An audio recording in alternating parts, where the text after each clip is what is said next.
নমস্কাৰ বন্ধু বান্ধৱীসকল। আজি ঘৰতে এটা LED লাইট বনাবলৈ লৈছোঁ। খৰচটো বহুত কম হয়, যিহেতু বৰ্তমান সময়ত বজাৰৰ পৰা বা দোকানৰ পৰা আনিব হ'লে এটা লাইটত কম হিচাপে 100 টকা বা তাতকৈ বেছি হয়। কিন্তু এনেকৈ যদি অনলাইনৰ জৰিয়তে তাৰ ভিতৰৰ বৰ্ডকেইখন কিনি অনা হয়, তেতিয়াহ'লে বহুত কম খৰচত হৈ যায়। নিজে কৰিব হ'লে নিজে যদি কৰিব পাৰে তেতিয়াহ'লেতো 30 টকামানৰ ভিতৰত হৈ যায়। অন্য বিশেষ একো নালাগে, ৱেল্ডিং কৰা আইৰণডাল লাগে আৰু অন্য হঠাতে লাগে, অন্য তেনেকৈ একো নালাগে। মই কেনেকৈ কমটি খৰচতে কৰিছোঁ চব।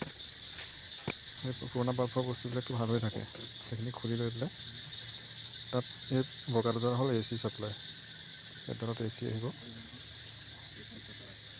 আৰু এই ৰঙাডাল আৰু বগাডাল হ'ল এই লাইটৰ বৰ্ডখনলৈ যাব।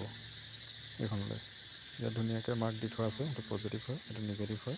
পজিটিভৰ ৰঙাডাল আৰু নিগেটিভত বগাডাল। মই AC ছাপ্লাই দুডাল আকৌ লগাই লৈছোঁ। ধুনীয়াকৈ ফুটাটো চাফা কৰি পেলাই উলিয়াই ল'ব, ৱেল্ডিং কৰি দিব।